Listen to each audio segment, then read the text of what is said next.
Valdirene Moser, docente do Senac São Paulo, e nós vamos falar sobre mentes que lideram. Eu sou Wagner Cassimiro e este é o Expresso 3.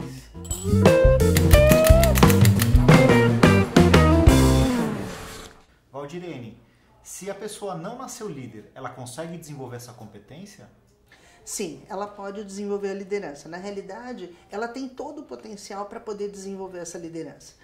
Dentro da neurociência, a gente fala um pouquinho de líder ideal, a gente fala um pouquinho de idealismo, né? Então, o que seria o líder ideal? Seria aquele que teria o equilíbrio entre o seu cognitivo e o seu emocional.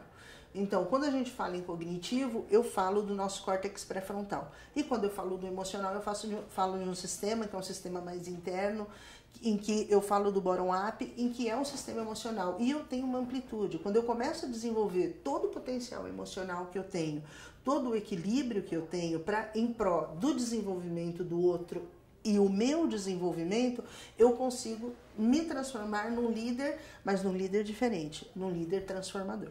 Legal. E como é que funciona a cabeça de um líder?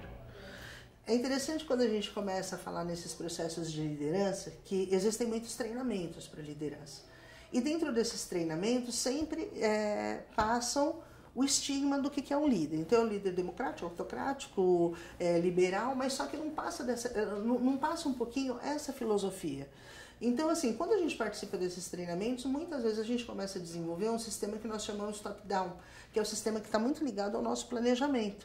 E dentro desse planejamento, o que acontece? Eu desenvolvo uma empatia que dentro da neurociência a gente fala em empatia cognitiva.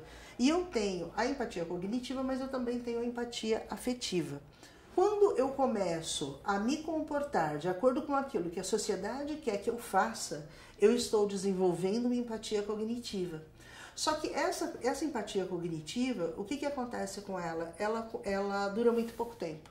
Porque ela é uma máscara, ela é um personagem. Eu começo a me comportar como um personagem.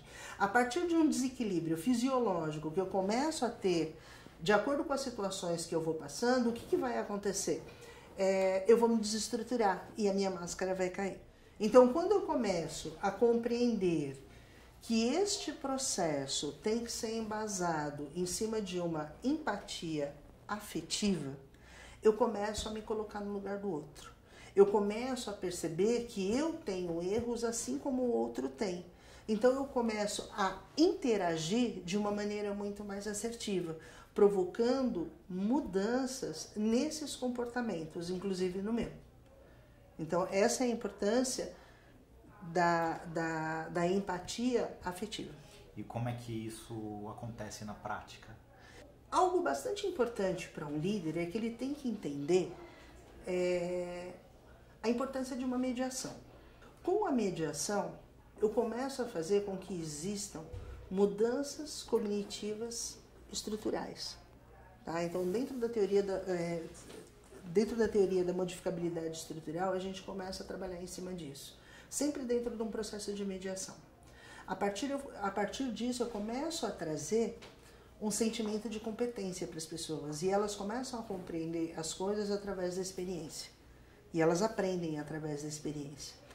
Então, quando um líder, na prática, como que ocorre? Como que ocorre a mediação? A mediação ocorre através de um processo de intenção. Eu tenho uma intenção quando eu falo alguma coisa. Então, eu tenho um objetivo quando eu quero transformar um comportamento. Então, existe uma intencionalidade.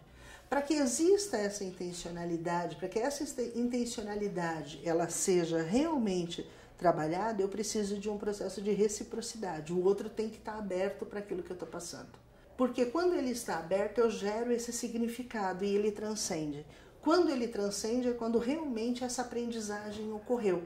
É quando culmina a mudança do comportamento. Dessa mudança de estrutura de comportamento mesmo. E daí todo mundo desenvolve. Porque eu desenvolvo e ele desenvolve. Então, esse é o princípio da liderança mediadora. Legal. Então, líderes se desenvolvem e a equipe se desenvolve. E a equipe se desenvolve. E todo mundo aprende junto. Assim, e onde eu posso obter mais informações? Através do portal do Senac, onde você tem um link para o acesso ao líder mediador e você pode baixar o e-book Líder Mediador. Ok, muito obrigado. Obrigada.